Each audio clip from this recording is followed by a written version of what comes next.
Checkatrade versus MyBuilder versus FatRank, the ultimate battle. Let's get into it. Yeah, so I think Checkatrade.com is a great platform. The next one on the list is obviously MyBuilder. Yeah, for sure. And then the third one on the list is Checkatrade versus MyBuilder versus FatRank, the ultimate battle. Let's get into it. So let's first of all we'll start off with Checkatrade and then we'll work our way through.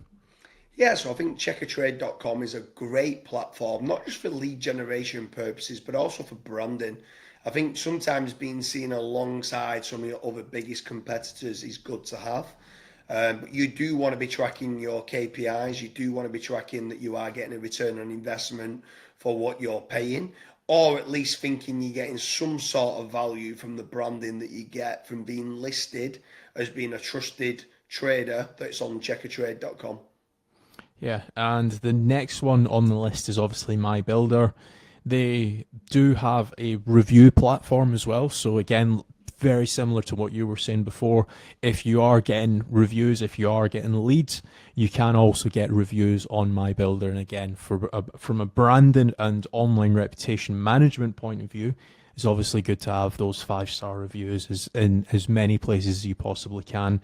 They obviously, with MyBuilder and also Checkatrade, they do have a pricing model involved. So, for example, they will charge you whether it's a credit-based system, whether it's a monthly subscription-based system. You will need to obviously pay for that, which could be a downside because in some cases you might get some low quality leads, for example, or for other people, if you are just setting up, for example, you might not want to be paying for the monthly subscriptions and especially if you don't know the lead quality that you're going to get as well. Yeah, for sure. And then the third one on the list is FatRank.com. So FatRank.com is a pay and conversion lead generation model. Some people call it a commission-based lead generation model or performance-based lead generation model. It completely de-risks it for business owners. The downside to FatRank is that not everyone qualifies. You need to make certain that you have got good branding, that you do work a large proportion of the UK, ideally working nationwide. But if you do qualify, then it's a no-win, no-fee lead generation setup. So in comparison to Checkatrade and MyBuilder, it's an absolute no-brainer if you could only choose one of them. But what I would like to throw back to business owners watching this is you don't just need to choose one. You could choose all three. And if all three are getting you a positive ROI, then continue to spend money on all three.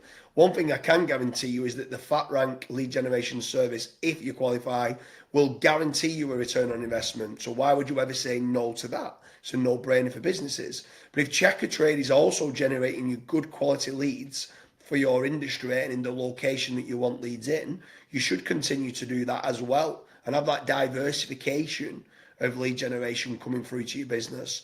Every successful business is oversubscribed.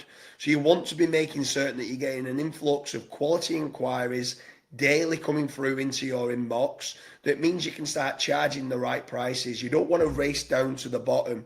Sometimes using some of these trade people websites, it makes the price down a race down to the bottom because you're getting 5 others, you're sharing those leads with 5 other companies, which then means you need to be the cheapest pretty much to win the job.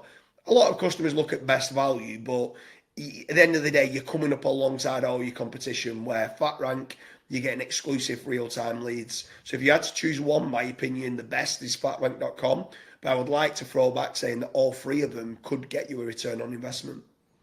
One thing that you've mentioned, and it took me a couple times to actually wrap my head around this, whether we've been in meetings, we've been speaking to lead generation clients and stuff, is the oversubscribed part, right? Because obviously you've mentioned before it's a good thing to be oversubscribed because you can raise your prices, you can be very picky with the type of clients that you want. Can you just go into a little bit more detail as to why it's good thing to be oversubscribed? Yeah, for sure. I think it's a great question to ask as well because people at first, when they say oversubscribe, think that's a bad thing. You're like, oh no. But at the end of the day, what you're able to do is, I think a lot of people will be able to resonate when I say this, that the Pareto law 80-20 rule, you normally get 20% of your issues, right, or 80% of your issues from 20% of your client base. It's the same people. Normally it's the ones that turn around and want that 10% discount. Those jobs go wrong, or the ones where you just do a favor for a certain customer. It's those jobs that always go wrong. And sometimes you feel, oh, I just want to keep my lads busy, so I'll just do it for this job.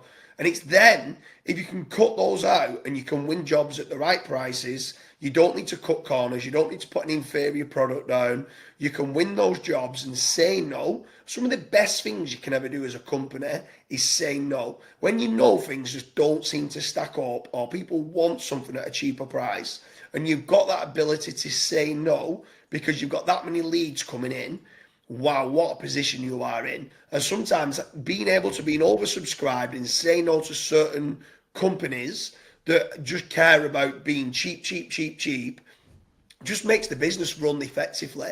If it's a 3-day job and they're trying to get you to do it in 2 days, those are the ones that end up going wrong. And do you know what? You get the blame for it, even though it's them that's tried to force you down on price. It's you that says, well, you accepted it, which you did, and it's your fault. And sometimes being oversubscribed, and this is why I say all free, if someone is searching for Checkatrade versus MyBuilder versus FatRank, all free platforms could be good for your business. But track those KPIs, see which ones are getting you the return on investment. It might just be that MyBuilder and FatRank get you the return on investment, then just sign up to them too. It might be that Checkatrade and FatRank get you the guaranteed return on investment, then sign up to them too. But we can guarantee you at FatRank, you will get a return on investment, where the other two, you need to be tracking the KPIs and making certain that you do get that return on investment for your lead generation. So that has been our video on the ultimate showdown of Checkatrade versus MyBuilder versus FatRank. If you are struggling with lead generation, head over to fatrank.com, fill in the contact form, and get in touch with our team. Thanks for watching.